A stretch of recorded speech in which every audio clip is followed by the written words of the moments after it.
Hello, book lovers, and welcome to the 112th episode of Authors Love Bookstores, presented by A Mighty Blaze.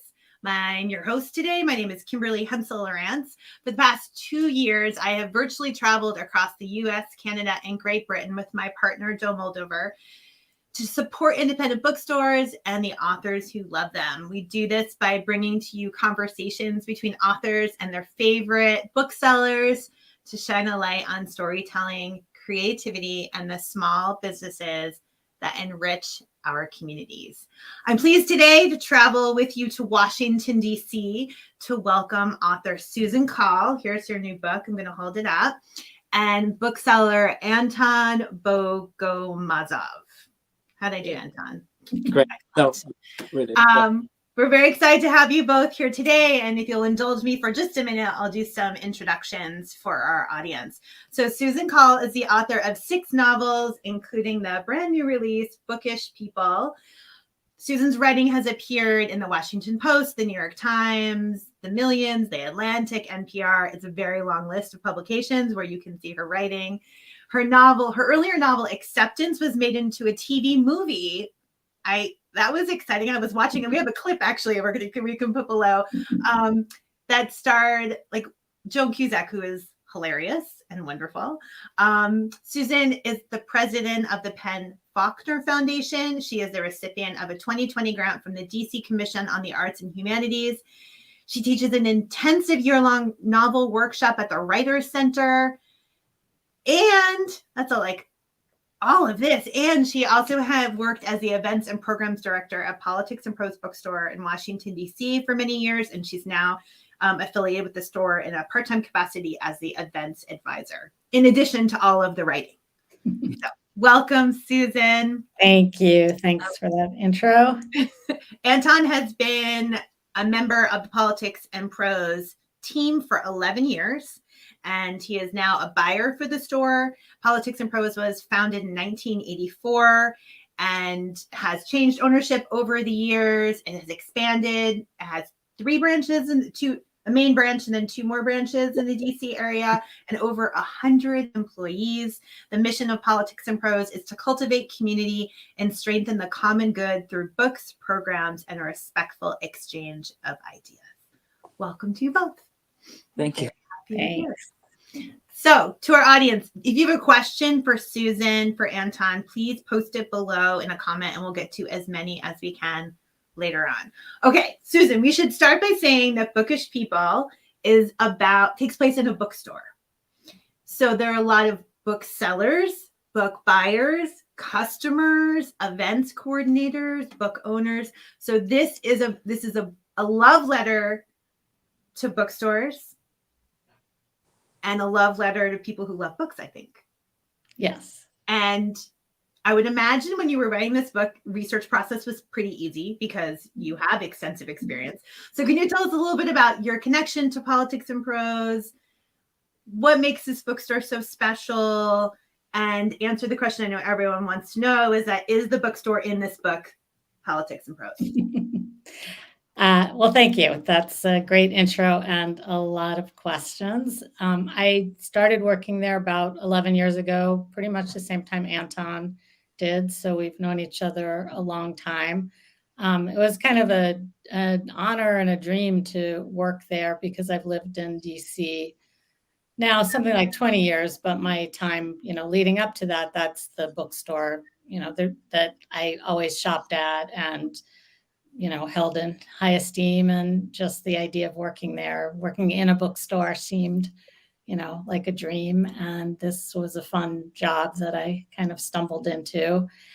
And what was the other part of the question is this bookstore recognizable? Yeah, it's very much set in a bookstore. And in my mind, I could see the store as I wrote the book. There's certain locations that are very specific, and yet I mixed up the geography a little bit, the layout of the store, and I never named the store. And I did that intentionally because, well, first, I wasn't sure how it would be received at Politics and Prose and by my former colleagues, and I didn't want everybody there to just assume it was Politics Prose. So it's just a bookstore in Washington, D.C. Excellent. I love that you were a customer and that you had this strong connection to the bookstore, and then you worked there, and then the book fueled your imagination. There's such a great, like, just the relationship that you had with this bookstore for so many years. That's really special. Yeah. Well, and I fought that for a long time. I was joking before the program began that I had promised the owners and my colleagues that I was not writing a book set in a bookstore, because that was a running joke while I worked there. Every time something would happen, they'd say, "Are you going to write a book and put this in the book?" I said I was not going to, because I wasn't writing this book, but here it is. Here it is. Yeah. So Anton, you are a buyer for the store. And I think that for so many people, the idea of being a buyer for an independent bookstore sounds like a dream job. Right? I buy, to be clear, I buy for the branch stores. The branch stores. So there are two branch stores. One of them in this area called Union Market. One of them is in the area called The Wharf. So I'm one of like few people on staff who basically work in all three locations. Oh. So I sort of divide my time all week between three stores. So, it is what I wanted to do, essentially. Well, I didn't know that I wanted to do that when I started, but then I realized, yes, that's what I wanted to do. So now I finally get to do it. So with three branches, do you find that what is popular in each branch differs, or is there consistency among the branches? No, it definitely differs. They it's quite different. I mean, some things are definitely quite the same. There's, books get profiled in all big, media outlets, and people often want the same stuff. But there's definitely some difference. Though we do sell Susan's book very well in all three. So well, thank you. I didn't know that. I never dared to ask that question. Absolutely. There's not like a section of the bookstore dedicated to you, Susan? I would imagine that there's been many people over the years who have worked at Politics of Prose that have gone on to write books. You're right? Yeah. So there should be a section. Like there should alumni books. Yeah, no, there's quite a few to have. Yeah, there's a list. Yes. So one of the things that we always find really fascinating in this conversation, and I think the two of you would have great insight into this, is the process of running a bookstore. One of the most exciting things is putting together live events with authors. And Susan, I know you have lots of experience with that. Anton, I would imagine you do as well. Can you tell us over the years, what was your favorite event? When people ask you about your experience working there, you're like, oh, let me tell you about this event. Your favorite or the most stressful? I can answer, but do you want to go first, Anton, or are you still thinking? The second one is always easier. Okay. Well, I have an easy answer for the favorite, because there were two kind of iconic authors that I was able to not bring into the store, but was able to interact with when they arrived in the store. Although in one case I did reach out and ask for Renata Adler, which was kind of a thrill to see her show up. The event was not until 7:00, but she showed up at about 9:00 in the morning, kind of ready to survey the bookstore. And she was everything I imagined in kind of a funny way. And that was a whole story I could tell another time. It was very amusing to have her.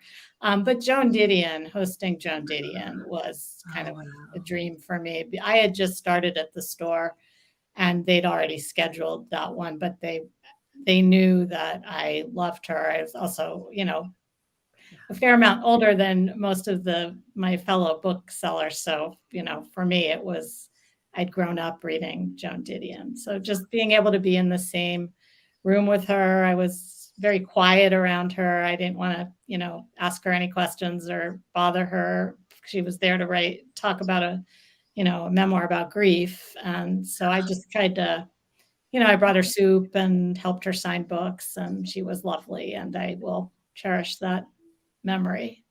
Was she there promoting the Year of Magical Thinking? No, it was the next Blue Nights? one, Blue Nights. So, second memoir about death, and so tried to be very respectful of her. That's a special story. Yeah. I can say we've not, and all the times we've asked that question of booksellers on this show, no one said Joan Didion. That's the first. So thank you for sharing that. Anton, what about you? Was there an event that was your most favorite, the most stressful, or the one you thought this is never going to come together, and then it did? I always participate in events mostly as either somebody who helped host the author or just helped with events. So not so much the lead up to it, like not planning or anything, but it's always just authors that I feel like very kind of personal connection to.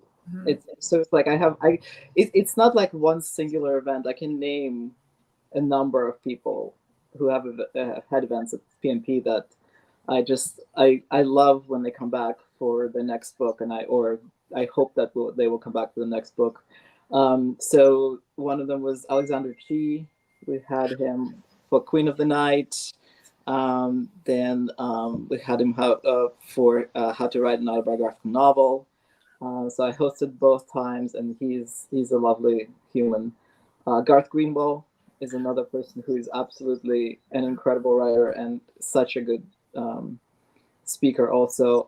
Ocean Vuong, that event was incredible. That was an incredible event. And he sang, which it just blew everybody. Like, it was absolutely incredible.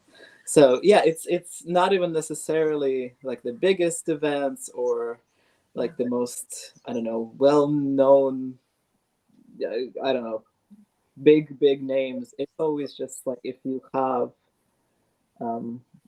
the book and you love the author, it's like that's what sort of brings it together. It's true. It's true how we can be so moved by books, and they can mean so much to us. Right. It could be a smaller event, but like it just is. Oh, wonderful! Thank you for sharing that. I'm jealous of both of you and those experiences that you had. Those sound extraordinary. Another thing that's extraordinary. See how I did that, Susan? Thank you. Again, on Bookish People. There's such good things about you and your writing. Newsday calls you the queen of literary comedy. I love that one. Me too. That's good. The Washington Post calls this book insightful and entertaining. It says Bookish People moves masterfully toward its crescendo, bringing disparate and often farcical motifs into harmony. And it's as satisfying as a trip to your local indie bookstore. And then Booklist says every reader who loves books will relish this comedy of errors. Congratulations. Thank Can you. you tell our audience a little bit about this book, about Bookish People? What inspired you to write the story? Sure. Yeah, the inspiration part is easy. I had left this job after 5 years. I technically took a leave of absence at first, and then that just kind of went on and on till I was no longer working there. But in the beginning, they'd left me on the email distribution list. And in the book, I punctuate each day with an end of day report. And that's based on a real document that goes out at the end of each day from the store manager telling everybody the highlights of what happened in the store that day, how the event turned out, how many people showed up, anything notable going on, everybody's looking for this book or just, various news of the day.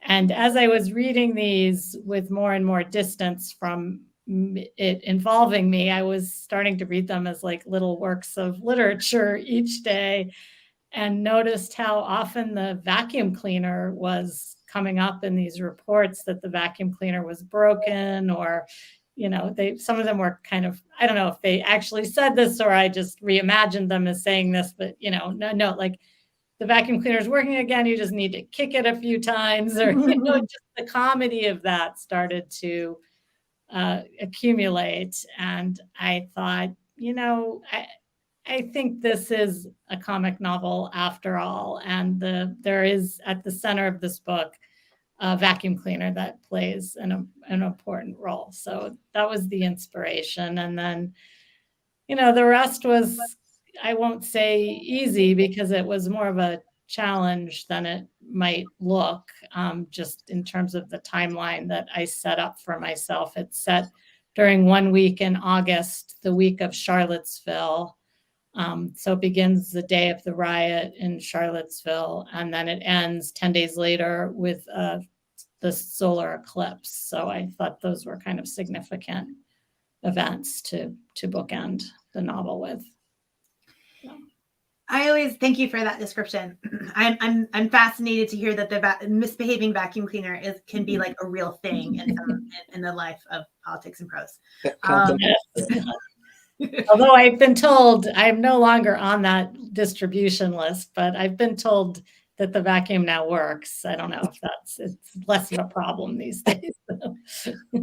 I saw the vacuum cleaner as a metaphor for like our like love-hate relationship with technology, or like that idea, like best plans, best laid plans go amok. Like you just want to vacuum the floor, really simple task. And, this thing gets in your way and keeps causing many obstacles. That's good. That's a deeper symbolism than I had thought. For me, it was really just this vacuum cleaner's never working properly, and let's build a plot around that problem. One of the things that I like to ask authors is this idea that there is always a question that we're trying to answer when we write a book. There's something that we're trying to sort out ourselves. What's the question for you?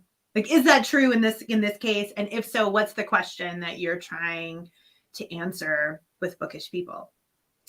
Yeah, that's a good question. I guess I'd answer that in two different ways, because I have two main protagonists in the book. And one is an older woman in her mid-50s who's the owner of the bookstore, Sophie Bernstein. And she's struggling with just how to go on. It's the week of Charlottesville.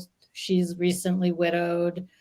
She's got an offer to buy from somebody to buy the store and kind of relieve her of all of her day-to-day problems. She's become kind of exhausted by the whole business, by the constant controversies. I have dropped in without even intending to the whole subject of cancel culture, because the book is frozen in 2017. That wasn't the way we were talking about it. There were no words for cancel culture. It was pre-Me Too movement, but nevertheless, the same questions arose. And in her bookstore, she's facing the prospect of hosting an event for a poet who other bookstores are literally canceling his events, and she's not doing that. So the question for her really is not super specific question, but how to persist and live in these troubled times. And I have a quote running through the book from Otto Frank, who's Anne Frank's father, that is, just enjoy this carefree life while you can, which is what he said to Anne Frank before they went into hiding. So Mrs. Bernstein just has the weight of the current moment on her shoulders. And how do we go on and find joy in life and joy in books and continue to persist?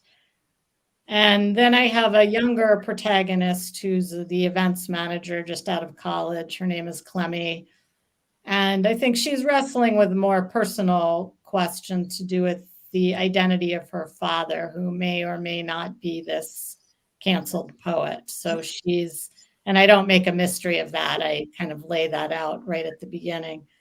So she's, and she's wrestling with trying to write her own novel and trying to figure out who she is in the world at this young age. So I don't know how I'd boil down her question, but again, it's just sort of identity and how to, I don't know, I should have thought about this, but sort of how everybody finds redemption through books, essentially, through books in the bookstore. Right. Community connection. Yeah. Absolutely.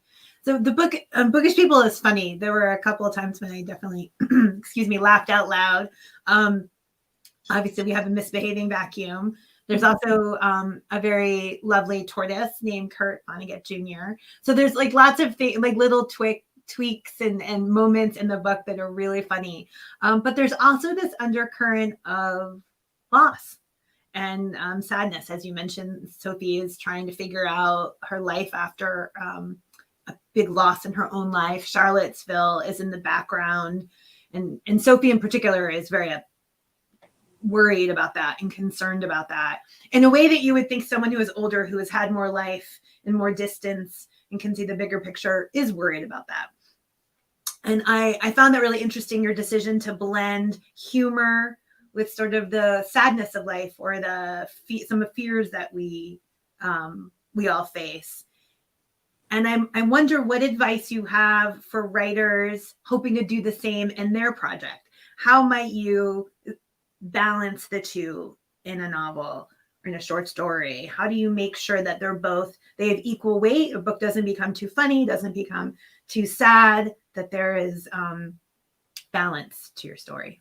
Yeah, that's a good question. I'm not sure I have a magic answer for that. I think that I have done that in everything I've written in one way or another. And I think part of that is just who I am and, what interests me. And also living in Washington, D.C., it's obviously a very political city, and to just set a light comedy in a bookstore without grounding it in the reality, that's not a book that interests me.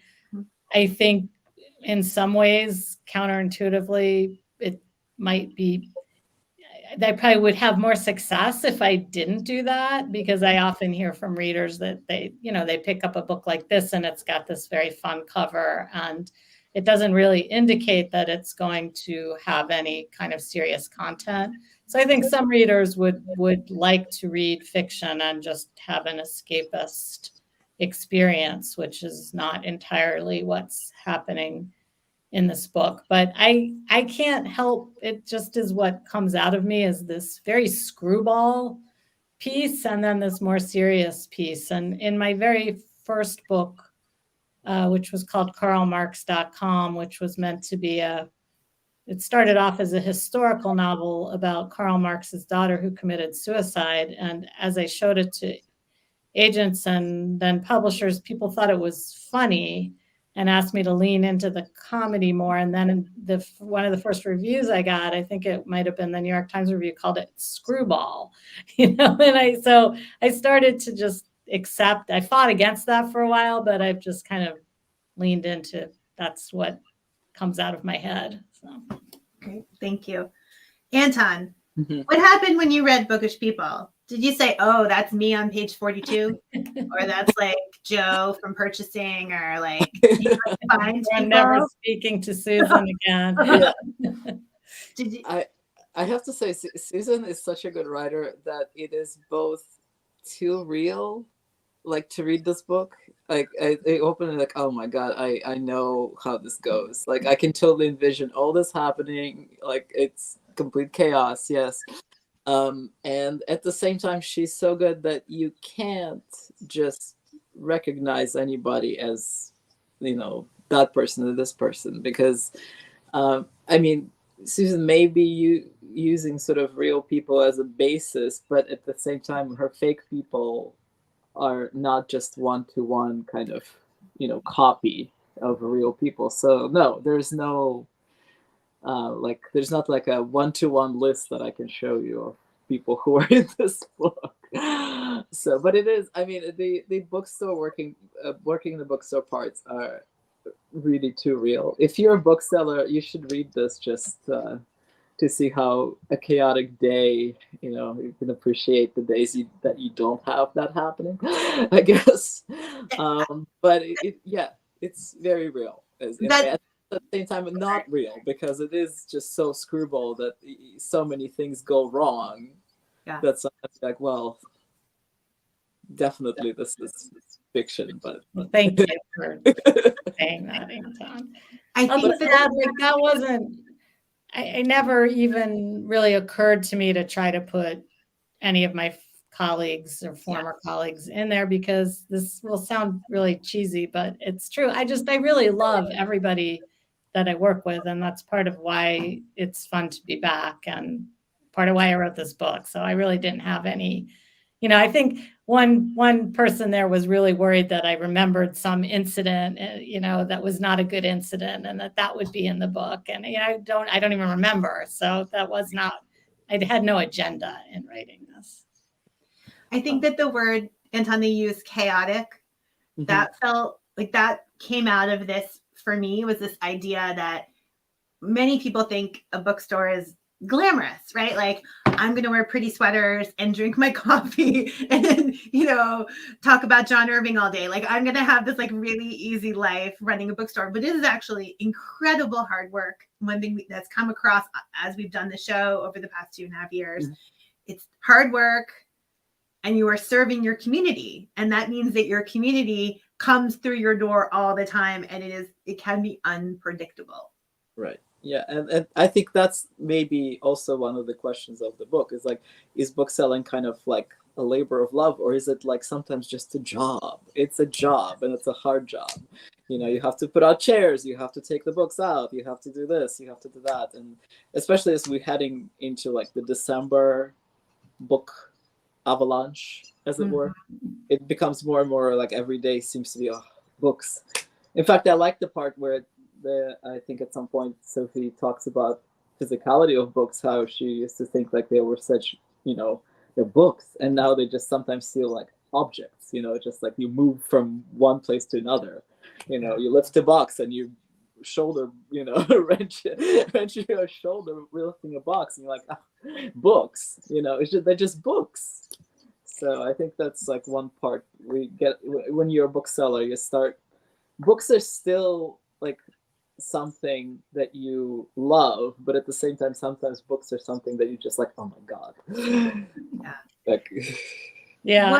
That's exactly what I wanted to capture too, was the physicality of books. That's not something I'd considered myself before working at the store, but it's a lot. When you're talking about the holiday season, I remember when I first started working there, before we expanded the store a little bit, the boxes would just be piled up so high, it seemed possibly like they were going to fall over. It's just a lot of physical objects. And then it also, as an author working in a bookstore, you just start to see books as inventory in a way, rather in a way that's kind of strangely liberating. Like, well, my books are maybe being sent back, but it's just inventory. It could just be like shoelaces or something. It demystifies the whole experience a little bit, right? Yeah. And there's a thread in this book where Clemmy in particular has this like ridiculous email box, right? Where she's just getting assaulted. Anton, you're nodding your head like, oh yes, I know. But she's getting assaulted all day long by publicists and authors and customers and people who want things, which makes sense because they're trying to buy this inventory and trying to sell this inventory. But that's sort of part of the book. I felt like, oh, I understand that. I understand that drowning feeling she has, because she wants to help everybody, but she just can't. And I think that's applicable to all of us these days, right? Not just a bookseller. And I thought that resonated so deeply. Deeply. I was not even ever on the events team, so I never had the inbox that events team has. So that just scares me. It's a lot. But there is one part of bookselling that is extraordinary, I think you'll agree, which is the connecting an author, a reader, with a book. Connecting, or like a reader walks in and says, I'd really love a book about blank, or I read Susan's Bookish People and I loved it. What should I read next? So that hand selling, would you agree, is a magical moment in bookselling? Do each of you have you done that in your roles? I know events and buying, so you've done the hand selling. Do you have a story about hand selling? Did you ever help Obama pick out a book? Do you have like a famous person story? Or do you have one of those moments in book selling when you connected your reader with a book and it made it all worthwhile? Like it justified moving the books and the email box and the whatnot. The hand selling part is what actually makes the December sort of book madness up, because it becomes this time when you really are just selling books. You're just selling books, but at the same time, you do always want to do the best you can to like really give people what they are looking for. So it's a weird thing. You're really just selling these units of inventory, but at the same time, like you are trying to get this like emotional connection of a person to the book. So I have some stories, but none of them are good for the for public consumption, honestly. I think. But yeah, no, that's every customer is different, and it would definitely like I have some customers that are definitely regulars, and so trying to get I would start like emailing one of my like favorite customers just things that are coming out that you should look out for. So oh well, that's extraordinary that you do that for a customer. That I don't do it for all customers. No, I understand. You couldn't do it for everybody. It's impossible. But I mean, that's why we love indie bookstores. Susan, what about you? Do you have a story from your hand selling moment? I mean, in my first iteration at the store, the first 5 years I worked on the book floor a lot more. Now I'm not out there. I'm super part-time just doing events, but I loved what you described. I can't remember any like great stories of any particular book, but I loved it when people came in and wanted a recommendation and they tell you a little bit about who they were and or what gift they were giving to a person. So it's fun to talk about books and think through and just put something in their hand and hope they like it. And then I also know exactly what Anton's saying, because you get to the point I almost always worked like Christmas Eve, and because that's so much fun. And that's when people are just frantic, and that's when you kind of feel maybe less great about it, because like what the big book is, and that you're not going to go wrong telling them to buy this for their brother-in-law's babysitter. You just want to get like a big popular book in the hands of someone that you don't really know who they are. So yes, this would be great for the holidays. I know it's September and I know it's technically still summer, but never too early to do your holiday shopping earlier. I think the best part is when you get people coming back to you and saying, you recommended me something that I've read and I read it and I liked it. Give me more. Yeah. It's sort of like it does give you like this little boost of, oh, I'm doing this right. So that's a great segue into my next question, Anton, for you, which is I found an interview online that you did with Shelf Awareness. We're going to put it below. And you were asked, what book changed your life? And your answer was wonderful. You said, I don't have the one book that changed my life. Rather, I have waves of books with titles adding to each other and finally making me realize something new about myself or the world. Mm-hmm. I loved that. And I wondered, I just, touched on this idea that we change over time and that we can find ourselves in books. And I wondered what books are in that wave now for you that you could recommend to our audience. What are books that you're reading that are really impactful, that you think are important, that you want people to pay attention to? Oh no, now we'll come to that point where I can't remember any books. I know, it's the worst. I know. We have them all here until we're asked, and then they disappear. What are you reading? I'm like, I don't know what are books. You're always reading the most interesting things, though, Anton. I mean, it's true. Somebody asked me once if I had a sort of a wheelhouse, like what do I read? And I said I don't have a wheelhouse. I will read anything.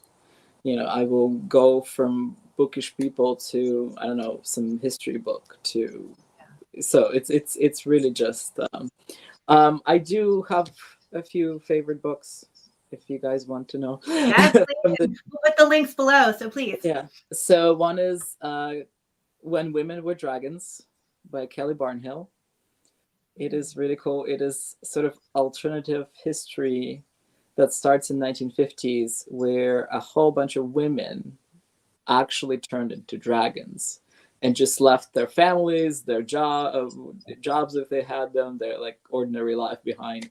But of course, the whole thing is very hushed up, and so the protagonist is the somebody whose aunt became a dragon, but her mother didn't. So there's a lot. It is a sort of an interesting like feminist history. And there's that magical element in it, and there's like what I sometimes like when authors do like, oh, sort of like the end of their report kind of inclusion in the book, like there's like documents of hearings, and so it is fabulous. She's a great author altogether. She's had many good children's books and short stories, so she's definitely one of my favorites now. Excellent. Thank you. We put the link below for people to go check that out on the Politics and Prose website. Thank you, Anton. Susan, you wrote this wonderful piece in LitHub, and we're going to put the link below, about falling in love with and at a bookstore. And in it, you wrote, or you write, I so loved my new bookish landscape that I felt like I had won the job lottery. Which do you like better, bookselling or writing? Or have I asked an unfair question? No, you've asked a pretty relevant question, because this week I've been having a series of conversations about the future of my very part-time job. Yeah. And I do love working there so much that I'd like to commit further. At the same time, I have another book deadline in December, which I can only laugh when I say that. And I have a couple other things I want to yet write. So I don't know. I really love both. I love the way that book selling is more about reading and books, and this other piece, there's a way in which I haven't, this will sound odd, but I don't take it as seriously as I should, the writing part. And sometimes I think maybe I should start taking it a little more seriously and give myself more time and room to breathe and write. So I don't know. I really do love both. What books are you reading now, other than Bookish People? So no, I'm not reading Bookish People. You're probably not reading your own book. But what's on your to read pile, on your bedside table? What are you? Yeah, I'm as much as I love fiction, my real go-to genre is memoir. I kind of am a memoir junkie. And I read over the summer Delia Ephron's, although I learned that I'm saying her name incorrectly, but her memoir of, going through leukemia, which, is pretty harrowing, but very gripping.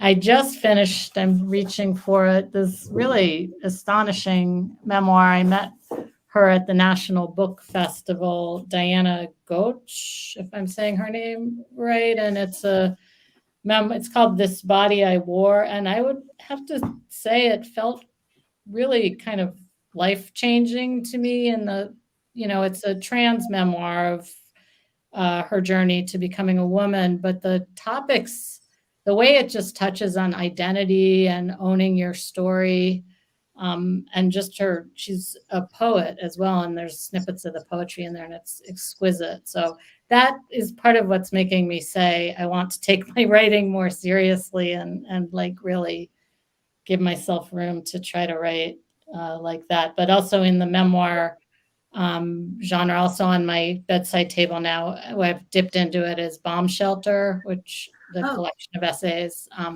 which I had not read when it first came out, so I'm catching up. But yeah, wonderful. So you're also on the board of the Penn Faulkner Foundation. You're the head of the board. I am. Can you tell us a little bit about the foundation, what it does, and what you do there? Sure. We've been around for just over 40 years. We began as a kind of Penn South out of New York's Penn America, but we're now independent of Penn. We have 3 branches of what we do. We're best known for giving the Penn Faulkner Award for fiction and also the Penn Malamud Award for short story. But we also have an education program where we work to bring writers in, and now it's expanded a little more than that, having writing workshops and writers in residence in DC Title I schools. So that's a large chunk, almost most of what we're doing right now. And then we also have literary programming. So, and my role, well, just kind of, I'm the board president. In fact, we have a meeting at 6 o'clock today, and then we have a board meeting on Saturday, and just working closely with our executive director to kind of keep us all going. And we, had a big challenge keeping everything going during COVID, and very happy that we've come out of that in good shape and just looking toward the future. So. Excellent. Can you tell us about the new book you're working on that's due in December, or not yet? Yeah, I can tell you a little bit about it. It's sort of a departure because it's less screwball comedy. It's a weird subject that I've been fascinated with for a long time. It has to do with this bridge collapse in the 1960s in Point Pleasant, West Virginia, the Silver Bridge collapse. And which was quite tragic. There, a lot of casualties, but it sparked the whole story of the Mothman, which you may have heard, the giant moth that's part human, part moth, that even may have been part of the inspiration for Batman. So I'm fascinated by that. And it's not really dipping into supernatural territory so much as through the eyes of a woman whose parents were lost in that bridge collapse, and she's trying to figure out, and she's kind of haunted by this whole moth situation. So, yeah. That sounds fascinating. We'll see. I did not know that, and now I'm obsessed that you're right. But Mothman. Yes. Read it. This book. Anton, you mentioned earlier that we're heading into the holiday season. What is one thing that you want customers to know about the holiday season and independent bookstores? What is one thing you want them to know? One piece of advice that you would offer? That we're doing the best we can with what we have. Just be patient. Honestly, it's every year they tell us that supply chain issues are going to be worse this year, and so this year's apparently is even worse than the year before. And so it's just, I just always want customers to just have some patience, and so that booksellers are trying and doing their best. Their very best. So it's. And also, the day before Christmas is not the day to remember your friends' very strange hobbies for which there are no books. Every year, the day before Christmas, my friend is into, carpet weaving while cooking mushrooms. And I'm like, I cannot help you. I'm sorry. It's too late. I think you could do that, Anton. The mushrooms, I don't know. I think you could figure that out.